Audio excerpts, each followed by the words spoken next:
Carries.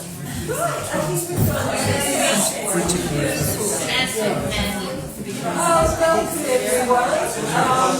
It's lovely to see you all. A special welcome to the Thomas Ballinger crew and to Brian and Carol Carrigan, who are dear friends from Mount Urban. We're no longer there, but we still love you. Well, we still love you. It's lovely to see you. And lovely to see ladies in yellow. Thank you for tucking across. Who have skived off training. No. Good choice. We've just got through really quickly. Good choice, ladies. Good choice.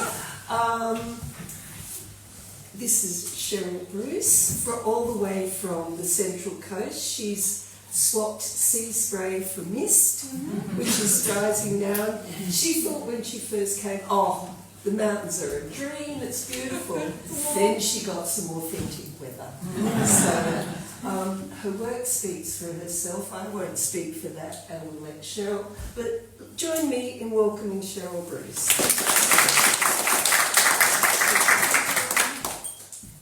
Thank you everybody for coming. It's a bit overwhelming. I'm not that used to talking about my work and myself. I love to teach, and that's more my comfort zone, showing you how to do things. So bear with me if I get off track or sidetrack. I wrote some notes, so I had a kind of plan, but I know I'm terrible at keeping on those. But my first thing is to just thank those of you here who are from the community and the local community. Like, to have this opportunity is amazing. Even for somebody like me who's full-time art normally now, I have a studio space, but actually to be here with the focus to just create art and take in inspiration has been really wonderful. And to have a month, like at the start you think a month is a long time. I've got 4 days left and so much still to do that it just doesn't feel like enough. 2 more weeks would have been amazing. But I'm sure that's how everybody feels. Although, you know, the only thing I miss is a little bit of takeaway. It's lovely to have the isolation of not having all the conveniences, but at the same time we do miss those. But anyway, thanks to the community, because it's a lot of work and commitment and financial commitment, and I know myself and the other artists really appreciate that. When I applied, I had intended really to come here and paint out in the bush. You know, painting plein air, taking in the treescapes and the landscape was what I really wanted to do, and it's what I would do at home a lot, or when I'm travelling. I love to just set up my easel anywhere and paint. But in the lead up to here, I was feeling really burnt out and tired of painting what I needed to paint. You know, I'm really, I don't want to say a purpose-driven artist, but it's always been a side hustle with other businesses that I had. And so the galleries I'm involved with, a certain style sells well for me in those. So I paint for this gallery, that style, for that gallery, that style.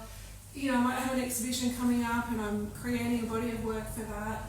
Or I'm prepping class, you know, what I'm going to teach, or for workshops. And I love all of that. Don't get me wrong, it's absolutely, you know, I love to paint and create and be able to make money from it.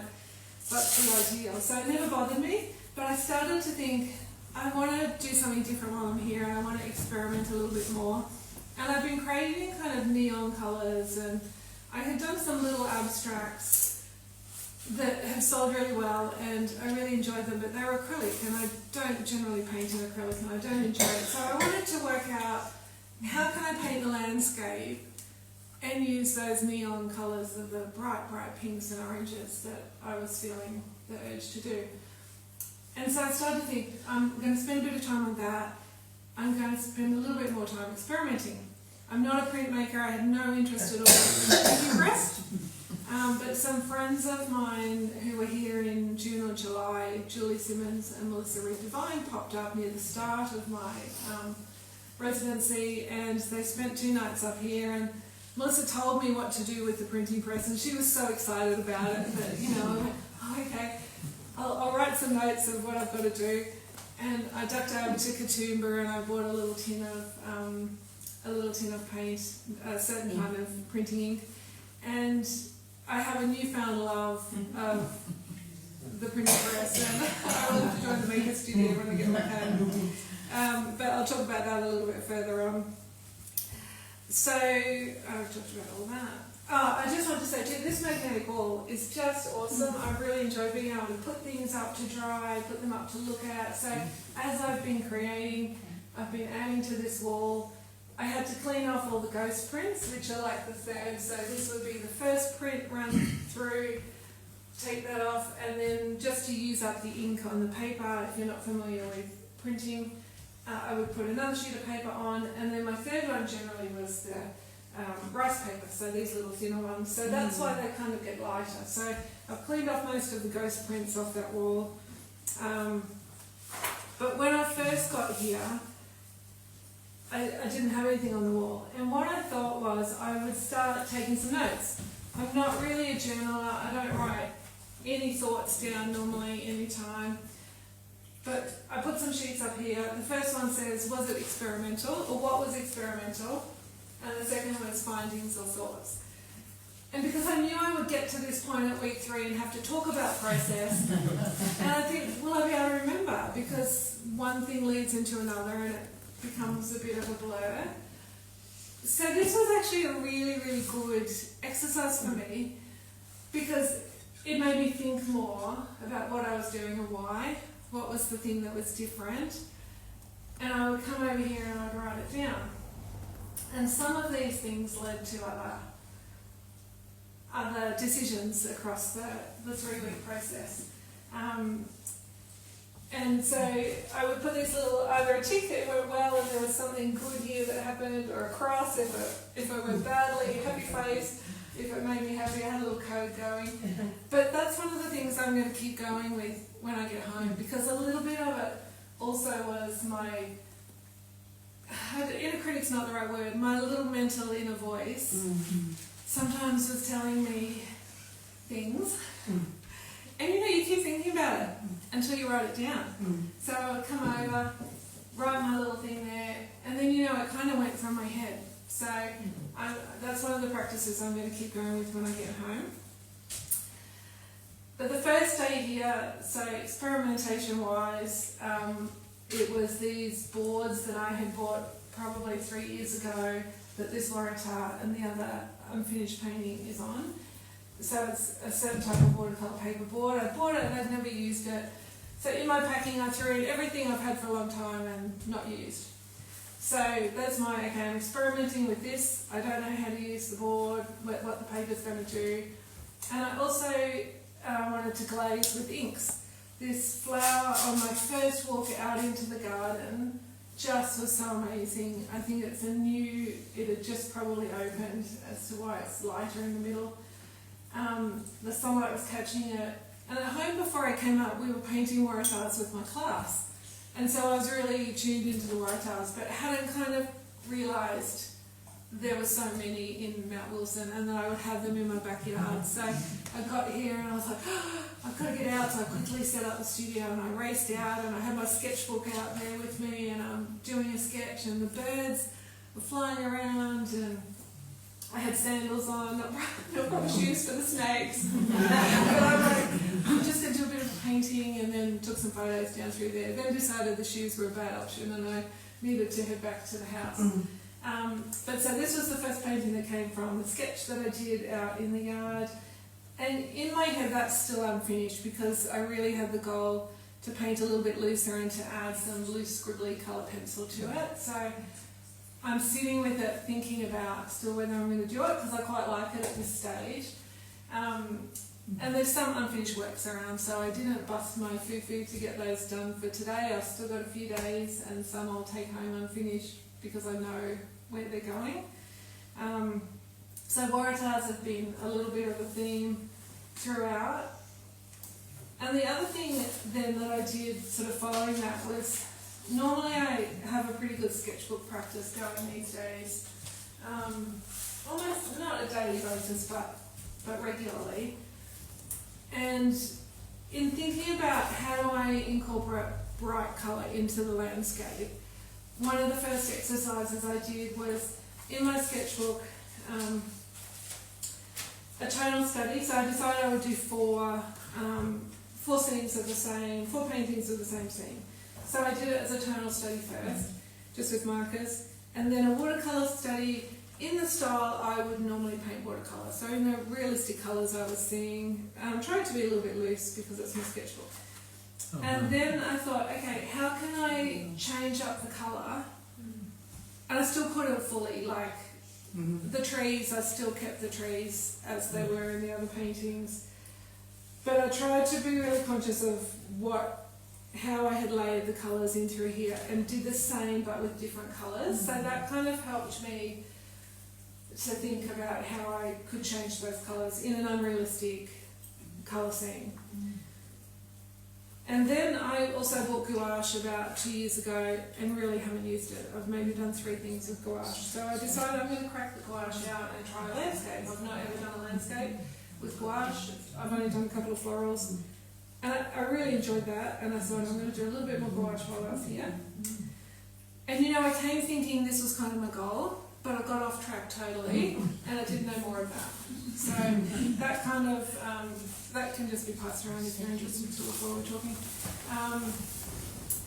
So that kind of went by the wayside, I think mostly because of the press and how much I enjoyed that. So because it was different to normal and I won't have the opportunity at home to do that work, I thought I'm going to try this a little bit, spend a bit of time on it. So nearly every afternoon is when I would use the press, and sometimes not starting until 4:30.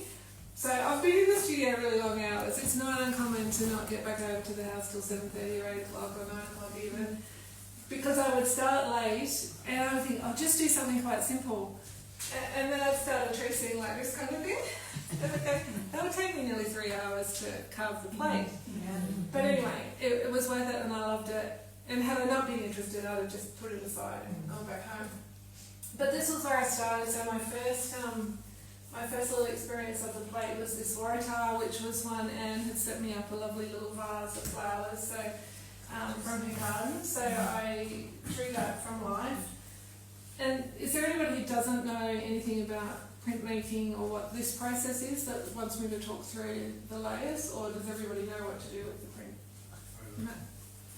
So this is like you have a piece of basically Perspex, something smooth. You roll on very, very thin tar, like it's thicker than oil paint and stickier than oil paint. You roll that on really thin.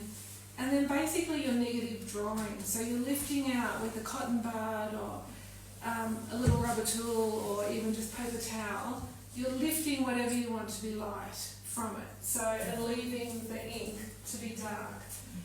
So you know, this kind of thing's fairly simple. I should have stuck with that. But anyway, so I did this one first, then I decided I'm going to do this double light treescape. But also I didn't know anything about the tension at this stage, so I sent Melissa a message and I said, it's obviously good here, but this side's still showing the texture of the paper, it's rough, still you can feel the difference even. So I had to adjust the 2 things weren't lined up, the pressure. And it was very dark on this one. So here, this was the next one, in trying to be a little bit lighter.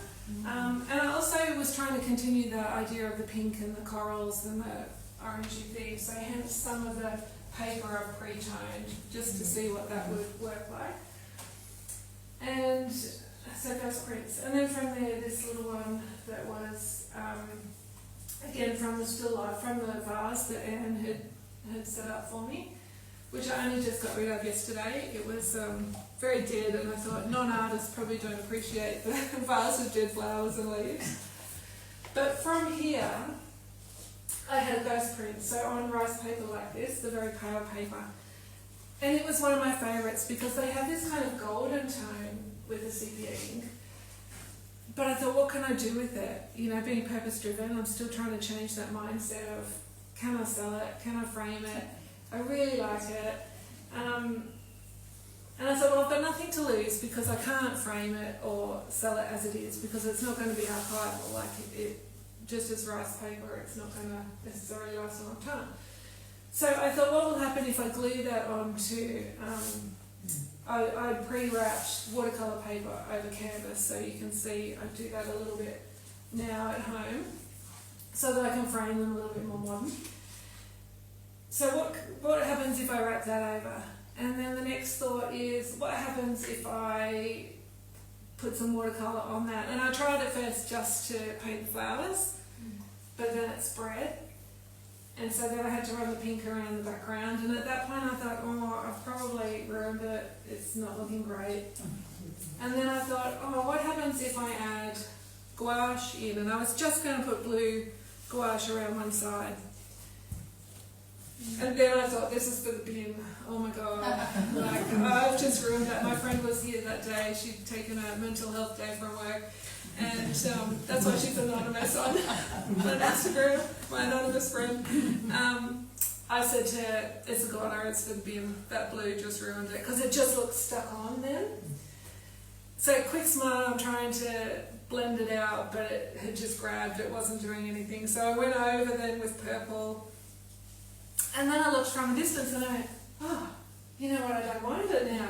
And so then I added some colour pencil to it. And I have this pencil that's multicoloured. So do you remember as children, all the colours are in the same lead. So you get a different colour as the line changes as you draw. So I used that so that the colour pencil work is random. And I still need to add a few lights, but the point of this is just that, it comes back to this day here that I wrote, what if oh no, that's not the one. Anyway, somewhere on there, it's that whole thing of what if, like, it's just a piece of paper. It doesn't matter if it goes in the bin at the end. There's no value, I had written myself all of these little affirmations, so they don't come with the studio, they came with me to help me focus on, it does not have to be saleable. It doesn't have to be for something like an exhibition or a gallery. It doesn't have to feel like work. It doesn't have to be Instagram worthy. And part of that is this month I have videoed myself with no makeup on, my hair not done, my background is hair and makeup, my very first career.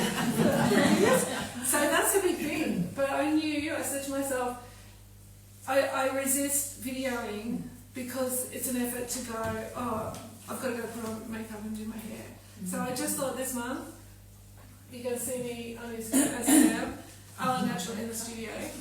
But that's off track, I can't remember where I was going with that one. The what if. So, and it doesn't have to be of value. So for me it's like, is this worth framing? Like, is it then going to attract the price that it needs to cover the frame and the gallery commission and the other things? So I was trying to take all of those pressures off myself. And then this is another little ghost print of the treescape.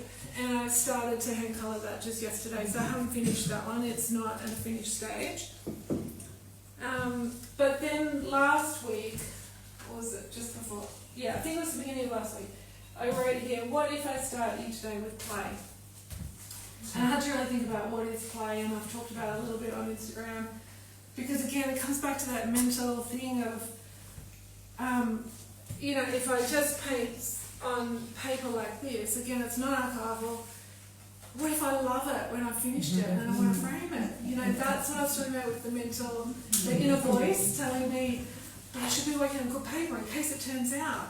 But if you take out a $15 sheet of paper, because people who aren't artists might not realise that's what watercolour paper costs, if I take out a $15 sheet of paper, straight away, there's more pressure on that it turns out. Yeah, so that fight every morning, because I was stuck to it, what happens if I start each day with play? And I had thought it would be like a 15-20 minute play, so sometimes it's actually an hour and a half. I also have had the mental thing of, but it's taking time away from the things I need to do or the things I want to get done today. But from that play, I've had such breakthroughs, I guess, this month, this fortnight. So these were kind of the first plays. I went over the road and I started just looking at the trees, painting that morning on just big sheets like this. There's a few thrown under the print press. And then I really liked this log. It had a lot of character to it, and it was the first painting on this canvas which has been painted ever since. Because it wasn't until I came home and put it on the wall that I went, it's waving at me. It's wide open. And it's got two eyes. Yes. And once you see it, you can't unsee it. So I looked, and tried to rectify this one a little bit. I made changes. I moved the eyes. I made one longer. Changed the waving arm a little bit, but I couldn't make that work. Anyway, somebody on Instagram gave me the provocation of saying, "What's it yelling?" And so I thought about that for a few days, and I thought, well, what is it saying? So I started to write on it. And so that was play on a different morning, was adding the narrative. And so then this little leaf study came from one other morning's play. I was so captured down one of the fire trails by the brightness of those leaves as the sun's hitting them. They're like fluorescent pink and orange, and the colours were magnificent. And so I had done that little ink study on just the cartridge paper, and then thought, okay, I want to do it in colour now. But with the white background, it just didn't look finished. I couldn't work out what it needed. And so I thought, I quite like a flat gouache background on some artist work that I see. So I'm going to try and get a flat gouache background. And as part of that process, if anybody's used Procreate on the iPad, I took a photo of the painting. I cut out the leaves so that they were just floating on no background, and then I put a couple of different coloured backgrounds underneath to see, okay, will I like that look? Is it going to look good with a coloured background? And at first I was going to do pink, because you can see there's a pink thing going on, but I liked more the turquoise. But from this then I started to think, it still is a little bit empty. What happens if I add a narrative to it? So this whole thing of what if I start each day with play, and just that what if question has made me just continue and think, well, you know what? If it ruins it, it goes in the bin. Like, what does it matter? Or I take the paper off and I wrap another piece of paper over. I've still got the backing board. So it's taken away that pressure, I guess, of what if I ruin something, or what if I take it too far? And the play has also led to this little exercise which I really enjoy. Can I just reach over? So the last 3 or 4 days, this is what's come out of my first up play. And so this was the first one, and I decided it was the really misty mornings. Sorry, I can hold them up. The mornings that were really cold and damp and misty, and I went out driving looking for inspiration and got a bit of a shock. And the 6 degrees that told me it feels like 3. It really did feel like 3. So I was trying to capture with very little actual paint the feeling of the mist, and I put it down wet and decided I would only use 2 colours, the mauve and a yellow tone, and then water-soluble graphite sticks. And I would have initially waited for it to dry, but I thought I need to keep going, so I started in with the graphite sticks wet, and I really liked the effect that was giving, and I played for a little bit longer. And I tried not to paint it or be tempted to put more detail in, which is, my habit. I'm drawn to detail, and I find loose very difficult. So then that was the second in that same series of photos. Same scene, so just different vantage point of down to force lookout. And then yesterday morning, I had a great photo from the Botanic Gardens of the Banksias, and I love their gnarled branches and things. So this one probably isn't quite finished. I might do another little morning play session on that one. And so one of the other things I've been doing then with the printing press is I do a little bit of surface design, which is like fabric, the tea towels that will give you an example, and that generally comes from my sketchbook work. So I've just made a chicken tea towel out of the chicken sketches at the beginning of this book. And so this kind of thing to most people would look like nothing. That for me is the most fantastic background for a fabric design. So I might have a really detailed painting of flowers, florals that I would use as the top. But then the background being white or just a plain colour doesn't always work. So this was actually just this is azaleas and rhododendrons. So no paint. I wanted to see whether the colour would come out of the flower and leave a flower impression, because there's a lady on Instagram who hammers flowers and they leave an absolutely perfect colour rendition of the flower. So I was curious whether the press would do that. But it didn't. It kind of did the opposite. It gave me a white flower, but the tint that came out tinted around the flower, which was really interesting. Except for, I thought these are really curious. So this is Waratah. I actually pulled one apart. And it gave blue from the red.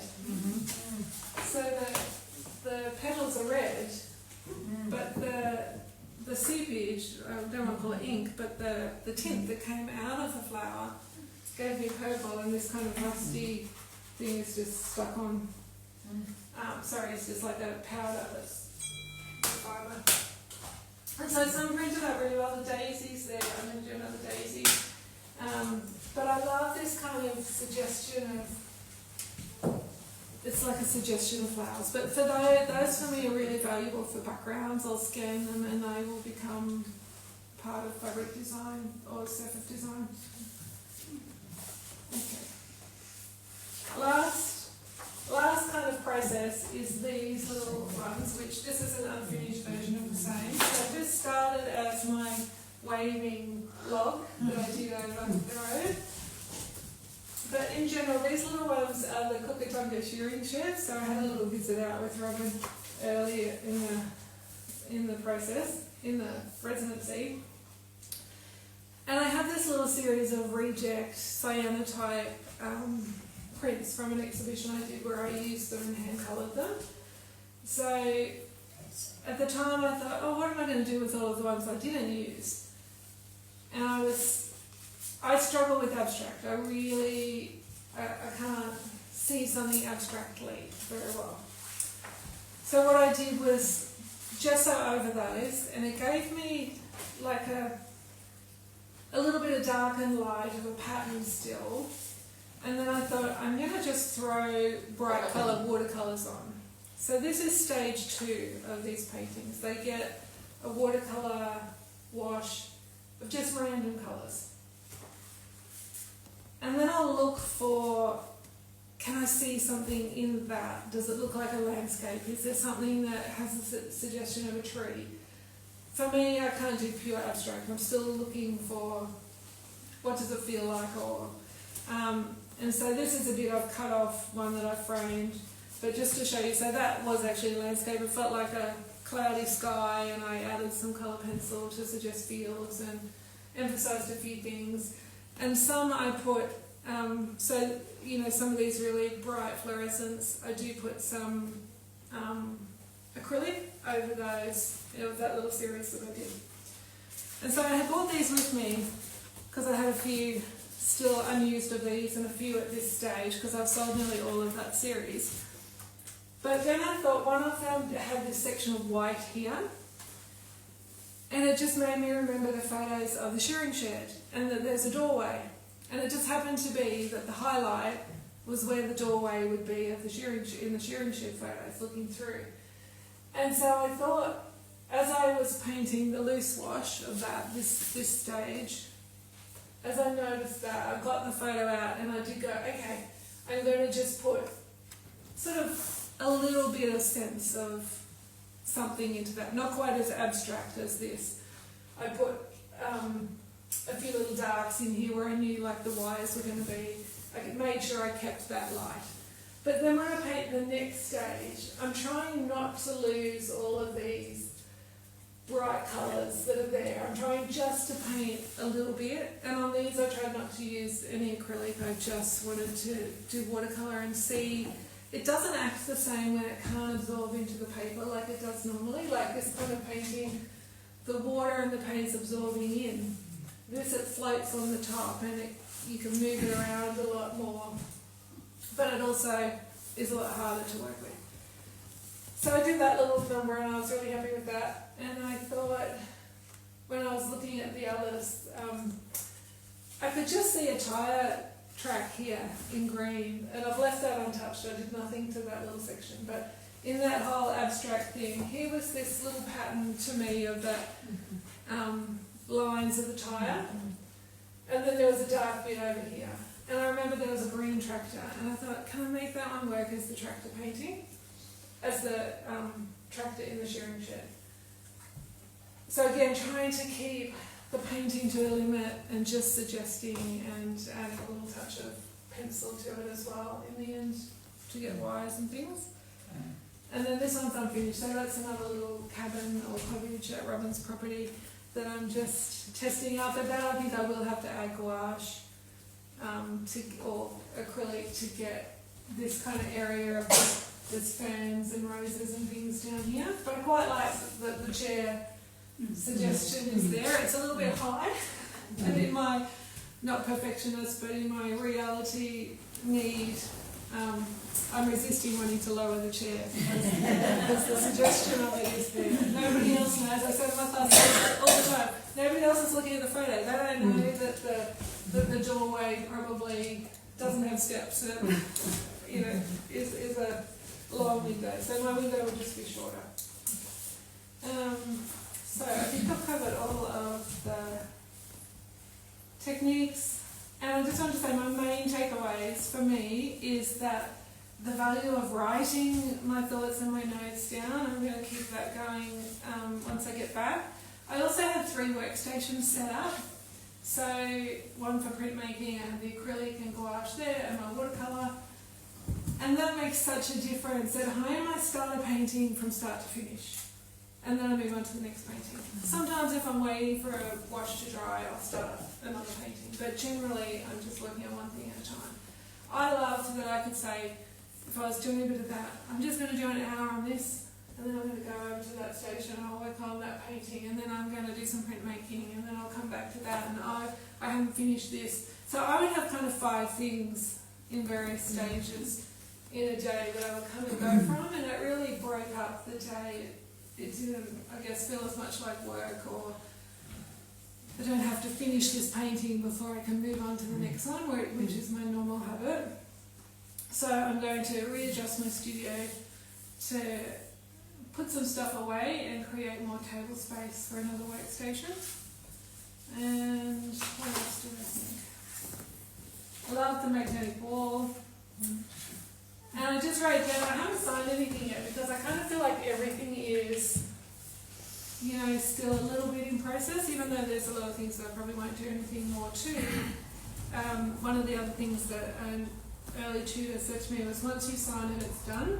And I kind of stick to that because there's always a temptation to,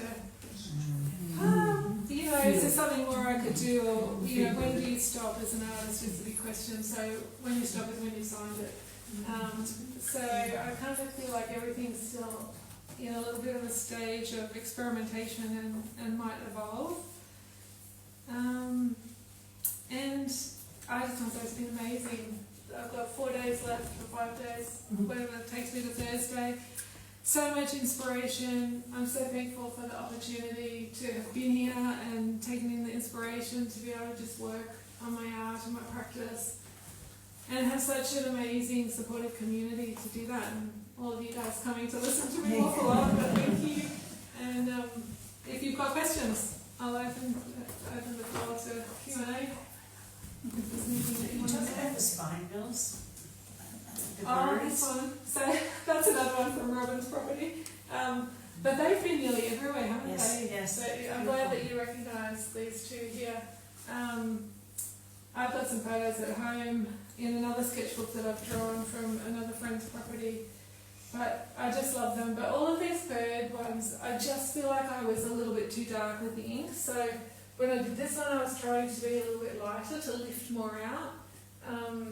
But again, that's my chore for this afternoon and this week. I'm going to spend a little bit more time printmaking and trying to have less dark. But the spoonbills are great. All the bird life here is amazing. I went to Mount Tomah and this little blue wren. I see people post photos of their wrens on a lot of Instagram and Facebook feeds. And I love them, but I've never been able to capture a photo. This little blue wren, he was right there. And I went, if I see nothing else today, I'll go home happy. I got some photos. And then my phone said, storage full. I just deleted the whole pile of video last night. How could it be full? I've only taken 10 photos. Anyway, so I found a shady spot and I sat there and I deleted. As much big stuff as I could from my phone because the birds here have just been phenomenal. So did you get the photo? I did get some good photos. No, No, I've- I got them before. It said that luckily. It did let me take about 20 photos. But I'm a real snapper, you know, like constantly. So I probably took 50 just of the, you know. So when I had to delete all the ones where there's no head or in the bush, you know, Blowing just out. constantly, because you never know which photo is going to be the best. Thank you. Do you find it a challenge with printmaking that you have to be more sort of organised? You know, you have to, you can't just let it happen really. I mean, you take prints like these, you've got to think the negative Yes. the other way around, and you know, and it's hard to be very free when you do something Yes. like that. Did you find that hard? I found it hard because you can't add the darks back No, in. you like can't. it just on the No. brush, it's too sticky. It just Yeah. burned. Mm. You know, so Mm. it was. Yeah, you do need to be planned, and I mean, you could probably roll over a whole area and then restart. But you know, if I just wanted to add a stem, it was very tricky to do that. But I guess that comes with more practice, and I think I was quite ambitious in the scenes. Like even yesterday, I thought this was Mount Banks. I'd gone along that little road that says Mount Banks picnic area.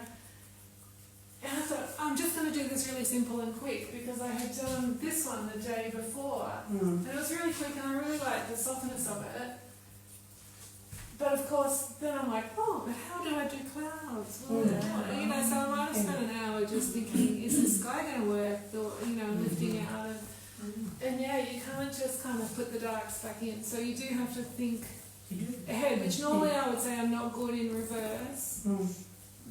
So I have avoided printmaking because I lino cut and that kind of thing. I've always thought I can't think in reverse. But I found this more like negative drawing. You know, it felt more like a drawing process to me. And the Maybe you should lifting, etch and then you can sandpaper it out. right, Yeah. yeah. This was the only form of the printmaking I was doing, the only thing I had materials for. Fantastic, it's fantastic. Yeah. Thank you, I really have enjoyed it. And so having the press is a really big asset. So you'd never used a press before? No. Okay, so you just did that and away? Yeah, Melissa told me, like I wrote down that I needed to dampen the paper, I needed to buy I was sending photos from the shop going, which ink will I buy? There's 2 different brands. Yeah, and I've used all different papers, so that was an experience as well. I actually think why these are darker is that when I was talking to her last week, I don't think I had my paper as wet as I should have. So I had wet, damper paper now by this stage, but I actually think for me this tone is better. I like this colour. And I think that is only, it's the same ink, it's only that the paper was drier, I think. And you've cut out such a lot, because where you cut out you get the Yes. ink, and you've cut out a lot, so you've got more ink. Where I haven't, oh yeah, there's more ink on this one, Yeah, yes. Yes, but it's also darker, so even the difference of this to that, because it's the same paper as that one, you can tell by the colour, the texture. Yeah, so the only thing I could think of is the paper was wetter. Because maybe then the more ink transfers to it. Maybe. Yeah. So it's a water-based ink, and because No, the paper... oil-based. Oh, it's oil-based. Oil-based. But the dampness makes the paper relax more, I think. The fibres relax. It's absorbed. Yeah. Okay. So if I had it wetter, The the pressure, absolutely. If I had not dampened it and I did it quickly, so I left this one up here because this was an example of that. Actually, no, there was one before that. I dampened the paper just quickly before I did it rather than an hour beforehand. So I would dampen the paper, wrap it in a towel, let it sit for an hour or 2 while I was carving. This one I went spritz, dry it off, and so it actually repelled, because it's an oil-based ink, it repelled. But on the plate then I added oil pastel, so you can draw on the plate with the oil pastel, and that should do the same thing. So I was just curious if I put a bit of colour on. I was really rough because the plate had already been kind of disintegrated, I think because of the water that was on the piece of paper before. it kind of repel the little dots. Yeah, but touching that, I can feel the pastels coming up on my hand. So it obviously needs a bit of time to dry that oil pastel, but these dry very quickly. So when you put the flowers in, do you squish them between two sheets of paper Yes. and then go over? So you Yes, get but I two. didn't press them first, so they were just fluffy like they would be, laying flat, and then just roll them in, and it presses them.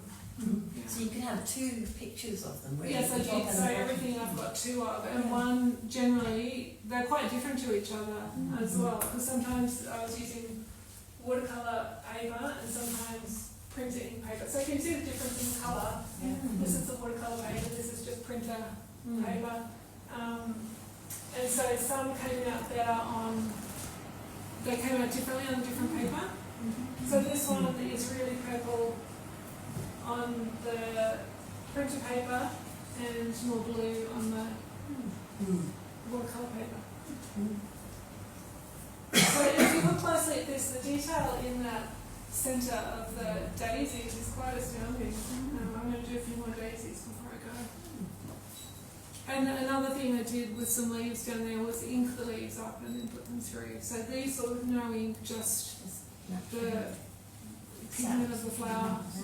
And some that were really wet flowers, that taught me a lesson. That just smeared everywhere, and I had to change my top and bottom sheets and everything else because it was a really wet flower that just turned to goo. Is that an iris? Is that an iris? That one's not. No, it's a little purple one from at the front here that has. And do you know what that would be? It's the ones that or something like that. I don't know. It's like got a part at the centre and then all little bits coming out from it. You'll see it near the other gate if you want to have a look. Might be a Hebe or something. I don't know. I should have done the identification. Anyway, you know it's not one to use. Not one to or certainly to take it apart. So some I had to take apart, like these, the Waratah, you know, the press isn't going to cope with the Waratah. But I tried to lay the petals back overlapping. So that one, you know, you could pull it apart and try to. So how do you use the lovely white print there of the flowers? How do you translate that onto your material? I scan it and then I take away all the background in Photoshop. And then I can change the colours, I can do anything, and I basically make it a repeat pattern. So when you're making something repeat, And one, and then overlay. it should be, yeah, so then I would overlay my other sketch over the top. Yeah, so basically it would just give like a suggestion of something moving through the background. How clever is technology? Yeah. And if you know a little bit about repeat patterns, so I did some jelly plate printing while I was here as well. I was thinking ahead, and whatever comes off this side has to come back here. So if a leaf or a petal came off there, I actually took my little scissors and I cut that and I put that bit of petal over here because that would save me a real lot of work in Photoshop. So I was kind of thinking ahead that that's what I use most of those things for. Or jelly plate prints are really good for sketchbook covers if you hand make sketchbooks. What's a jelly plate? Oh, it's a gelatin plate, like a triangle, sorry, up in the top of the cupboard. Basically, a 1 centimetre thick piece of gelatin, and you paint on it, and then you might press flowers or mesh or stencils. And then you put another layer of paint and you put your paper down and then you pull your print off. I don't know where, just those, just under the camera, there's a couple of, the bottom, with that bottom one. That's okay, it's just it's from up, yeah, perfect, thank you. So these are the jelly plate prints. Sorry. So like that's got a gold. So that was one of the other leaves of that.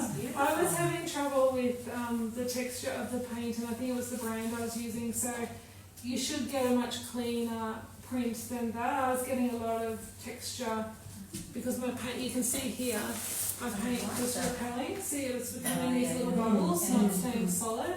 But for me, this is really, as I was rolling the paint on, I saw that and I went, that's a perfect thing for it could be a background of a fabric, it could be something arty, so grungy kind of textures are really good. There's another, I love the coppers, you can kind of see the theme going through usually. The grapevine. So that's the same, and you can see where I was having difficulty, this kind of, my white, I just think the brand of paint impacts. That could be really lovely wallpaper. Yes, oh yeah, absolutely. And that's the whole thing of these can be used for that repeat pattern idea of products. So surface design is about wallpaper, fabric, you know, nearly anything you buy that has something on it. That's called surface design or pattern design. And sometimes I just really like it at an early stage and I don't do anything else to it until I've scanned it in case I want to use that for something digitally. Yeah, but it's fun. But some didn't work out. But I was playing with colour as well. So that to me, the pink hasn't covered enough of the black. The pink was too sheer on top. But that's a really fun process. Can I ask a question which is not about technique? Yes. Like I'm interested about your journey as an artist, you know, how your style changed over the years, and Yeah. whether you look back to some paintings you did years and years ago and think, oh God, I made so many absolutely. mistakes, and how would you do it differently today, Yeah. and so on. Well, you can't, you just got to live with those. I've got some friends that have bought paintings or that are gifted paintings too, and if I see them on their walls now, I kind of go, I wouldn't paint that stand that yellow now. Or, so I actually started as a makeup artist, and that was my own business. I've always been in business for myself rather than employed. And when I was pregnant with my first daughter, I hadn't painted, you know, I didn't do art all through school. I did art in grade 11 and 12, grade 8 and 9, and then 11 and 12.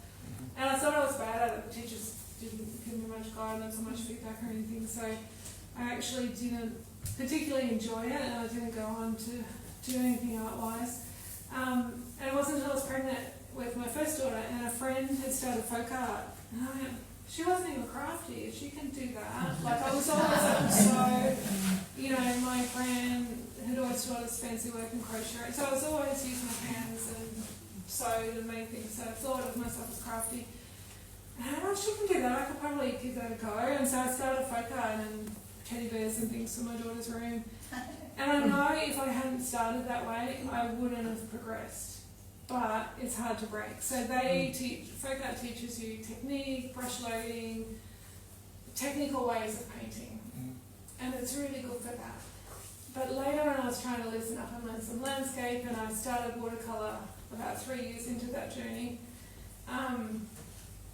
I did very botanical sort of florals, and I sold from my very first watercolour painting. And I could do that very easily, like realistic work comes much more naturally to me. And I didn't necessarily value loose or landscape because I couldn't, I don't know, it was too different. And it wasn't until I tried to do something, I went, this is really hard. And then I was determined, I've got to get this, I've got to master this. So I think one comes more naturally to you than the other, and to loosen up is much harder for me. It's a much longer journey. It took me a really long time before I could paint a landscape or a seascape. But some of those teachers that I went to in that process, if I'd had them first, I would never have gone back to another class, because there was no, you know, even after 6 weeks of class, there was no painting that turned out relatively reasonable. And even one class I went to, which was meant to be technique-based watercolour, which wasn't how I had learned. It was taught by a university, someone who'd gone through university art.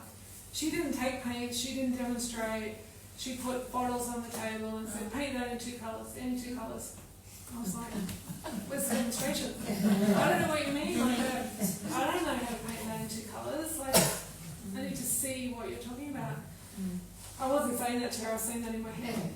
And so by week 4, she hadn't taught anything that was on the list that we were meant to learn. A few people, myself included, had said to the Watercolour Society, like, she hasn't demonstrated, she doesn't bring any materials. It's not what we're used to as this kind of a workshop. And anyway, I was nearby when she was talking to the person. She said, "What do you mean demonstrate? Like, at university they don't demonstrate? I've never seen somebody demonstrate." She genuinely didn't know what we were talking about. And through art society kind of workshops, that's the process. Somebody shows you their style and you give it a go and try it. So had I learned from somebody in that style first, I would never have continued to paint because I would have felt like a failure. I would have felt like it wasn't for me.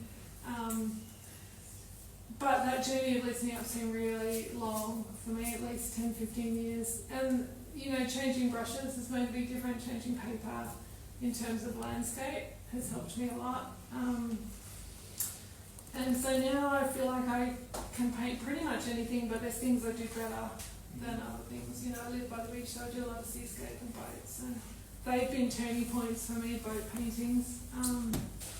Flowers I love, but I don't paint now in the same style I used to paint. I don't even know that I could do it that way now. And don't want to. Like, I look back at some, like, I love them and they've all sold and gone to other homes, which is lovely. But, yeah. Did you get the inspiration from any particular artist? Oh, there's a lot of artists I love for inspiration and a lot that I follow on Instagram, and I think to a certain point you have to resist that a little bit and stop you can get so lost in the scrolling and so lost in the everybody else is doing it better than me, they're producing all this video content and they're doing X, Y, Z, it's hard to feel like you can keep up with that, or all the young girls now on Insta and they look all perfect and they're in their homes painting and I think, that's so unrealistic. That made us feel like we've got to do that. Just one last question. There's a lot of talk about AI now, and some artists are a bit afraid that they become somewhat irrelevant if it is going to be so easy to just give some clues to the program and it will produce a painting that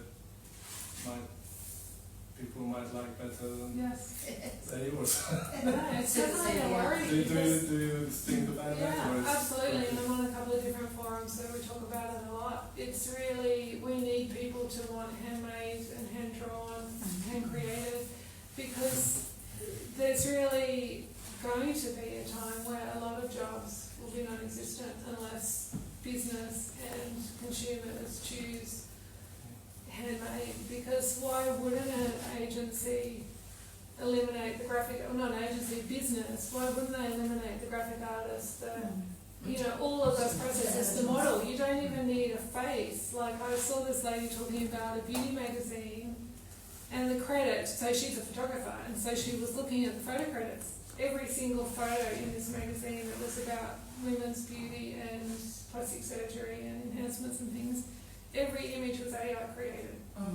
They even told the prompt that they had put in. So, gone are the days of the model, the hair and makeup artist, the photographer. I remember when there'd be 20 people at a photo shoot, there'd be a catering. Even in the time I was working as a makeup artist for 15 years, it changed budget-wise from photo shoots were full of people and they came and went from the agency and the clients and the thing, to then there'd be like 3 of us, there'd be no catering, no craft services, So even that changed now. Why do you don't need those people? You can just put in a prompt and you've got a photo of somebody doing what they... It's so sad. It is, yeah. It's definitely a worry. So I think it is really about the consumer and, even pattern design. There's a lot of talk in that area because why would you want to pay a pattern designer $600 to $1,000 for a design that, Joe Bloggs in admin could pull out of AI? They don't even have to be particularly skilled to do it. Yeah. Yeah. A lot of these images are things outside, but you began as a makeup artist. Do you paint people? Yes, Oh, yeah. I really interesting. like doing people and figures and portraits, and yeah, I don't do it as much as I would like to. I've just started with another figure drawing group, so every second Tuesday I'm back to doing a bit more of that. Get back in my comfort zone. Is that when you can paint somebody, say, like a nude person, Yes. and paint a bikini on them or something? The life drawing? Well, you wouldn't paint a bikini on them. Life Generally, drawing, they're nude. No, you see people and they're nude, but they're actually in clothes and things. You paint the clothes on them. No. Oh, I think Body they painting, painting. they take the clothes Oh, away. if it's body painting, Body- yes, that's paint on the body. Yes. But life drawing is drawing the person, and I'm not always nude. Like, so traditional life drawing is nude. There's a closed. Sorry, I thought you meant you painted bodies. No, figure painting means like putting figures in the scenes. So particularly if I'm doing like European scenes, street scenes, there's a lot of figures in that, like Sorry. little small figures or figures on the beach. No, don't be sorry at Misunderstood all. that. Painted actually on the body. I did back in the day do some of that. It wasn't my go-to. Could you just comment on the relationship between teaching and at what stage you started to actually teach yourself and how that influenced your own work? When I started teaching, I actually can't. So I had been painting in watercolour florals for maybe about 3 years before I started teaching at a gallery co-op that I was involved with, so an artist co-op, and then went to run some classes. And I started then doing some teaching, but I really felt like a bit of a one-trick pony. I could do the florals and teach the florals, but if somebody brought in a seascape or something, I couldn't do it, and that was part of that journey of wanting to learn a more broad style. And I think teaching really does cement your skills because you've got to talk more about what you do and why. And I really enjoy teaching. I do a lot of retreats now as well around where it's a week-long workshop in a nice exotic location. And that's really good to work with the same people for a week. Like a one-day class with somebody is really hard to actually feel like you can teach a lot. But it's something I really enjoy, and I think it does. And it stretches you because my class will say, oh, we want to do more birds, or we want to do more figures, or we want to do portraits, or we want to do, and I go with that. And it might not be something really in my comfort zone, but I'll do the prep and work through it and help them with it. Thank you. Pleasure. Can people go to those things that can barely do a stick person and learn to paint something decent? Yeah. Can you? Particularly because it's a week and you're painting every day. If you the skill building in art is painting regular in comparison to if you go, the progress is really slow. If you go once a week to a class and you only paint when you go to class. So if there's something you do even for 10 minutes of the day, drawing your coffee cup while the jug's boiling, will build your skills so much quicker than somebody who just paints once a week. So I've had people come really newbies to retreats and be happy that they learned some things. They're not going to walk away with a masterpiece, but they're going to definitely pick up some techniques. And I think there's a really good saying that is, comparison is the thief of joy. So I often say that if I've got somebody newer at a workshop, and then comparing themselves to somebody who might have been painting 10 years. Like, but mine aren't as good as so-and-so's, or, you just have to take away that comparison because that steals the joy that you've got from what you're creating and what you're doing. And it sits in my head, that little saying, because, we all can compare ourselves and go, oh, that person's moved ahead quicker, they've got 45,000 followers on Instagram or Facebook in such a short time, I'm struggling with 3,000. So it impacts. And there's another saying that I love that is, progress is quiet and slow. And so progress, you should compare like where you were at last year to where you're at this year, not this week to last week or last month, because that's when you see your growth, is where you where you do that comparison, you don't necessarily see it on a day-to-day or a week-to-week basis because it is quiet. It's happening there. If it begins, let me say, she started off by saying she's out of her comfort zone just You did a sterling job. Well done. No, it was really informative, so thank you. Also, there's interesting tea towels and cards over there, and we've overcated, so please make yourselves available and chat to Cheryl. So thank you, Cheryl.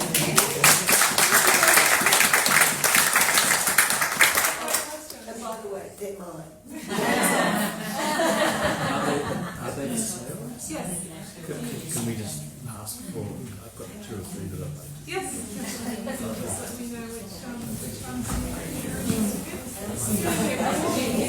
He's up there